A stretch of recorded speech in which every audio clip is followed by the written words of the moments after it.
এটা হচ্ছে battery capacity tester. তো এখানে 12 থেকে 48 ভোল্ট একটু কানেকশন দিয়ে দেখাই আপনাদের। লিথিয়াম ব্যাটারি,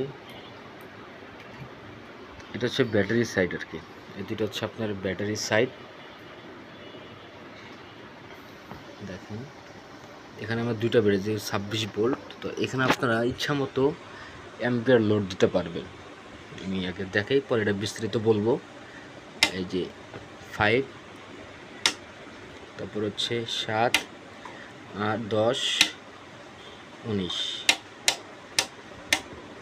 এখান থেকে রেগুলেটর করা লাগে আর কি এই সাইডটা দিয়ে। তো এটার কাজ হচ্ছে, ধরেন একটা 100 এম্পিয়ারের ব্যাটারি, তো আপনারা 4 মাস 5 মাস ব্যবহার করছেন, কিন্তু এটা ব্যাকআপ দিচ্ছে কম। যে 100 এম্পিয়ারের ব্যাটারিতে মূলত এম্পিয়ার এখন বর্তমানে আছে কত, তা ওইটার এটা চেক করা হয়।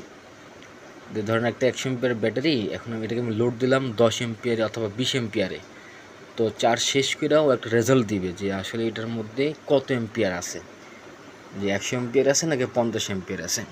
তো এটার মধ্যে আমি কুলিং ফ্যান দিছি একটা, এখানে হচ্ছে একটা, দুইটা। তো এই কুলিং ফ্যান চালানোর জন্য এই অ্যাডাপ্টার প্রয়োজন, যে সরাসরি কারেন্টে, অথবা যদি কারো ভিতরে 12 ভোল্টের ব্যাটারি থাকে তাহলে এখান থেকে লাইনটা কেটে আপনার 12 ভোল্ট ইনপুট করতে পারবেন, সমস্যা নেই। তো ওটা কোনো সমস্যা নেই। মেন ফাংশন হচ্ছে এখানে আর কি, যে আপনার এখানে মানে আমি এক চ্যানেলের মধ্যেই, এটা চ্যানেল, এটা ডিসপ্লে দিয়েছে, এটা হচ্ছে একটা চ্যানেল। তো এক চ্যানেলের মধ্যে আমি 12 থেকে 38 ভোল্ট সেট করতে পারছি। আপনি চাইলে 12 ভোল্ট দিতে পারবেন, চাইলে 24 ভোল্ট, চাইলে 36 ভোল্ট, চাইলে 48 ভোল্ট। তো এটার মূল কাজ হচ্ছে যে এম্পিয়ার চেক করা। 100 এম্পিয়ার ব্যাটারির মধ্যে আছে কত, 70 আছে নাকি আপনার 90 আছে, ওইটাই নির্ণয় করেছে এই মেশিনের কাজ। অনেকে বলতে পারেন যে ভাই ব্যাটারি ডিসচার্জ হয়, এটা ক্যাপাসিটি টেস্টার হয়, দুইটা কথাবার্তা বলে একই। তো এটার সাইজটা ছোট, দেখাই আপনাদের, খুবই ছোট। তো আমি শুধু এখানে ফসফেট ব্যাটারি দিচ্ছি এমন না, এই মেশিন দিয়ে আপনারা লিথিয়াম বলেন, আয়ন বলেন, পলিমার বলেন, লিড অ্যাসিড বলেন, ডাইসেল বলেন, এভরিথিং যত প্রকারের ব্যাটারি আছে 12 থেকে 48 ভোল্টের প্রত্যেকটা সেট করতে পারবেন।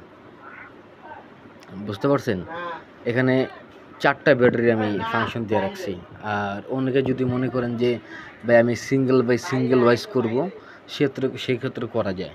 যেগুলো সিঙ্গেল একটা ব্যাটারি, সিঙ্গেল 2টা ব্যাটারি, এরকম মানে প্রত্যেকটার জন্য আলাদা একটা ডিসপ্লে প্রয়োজন।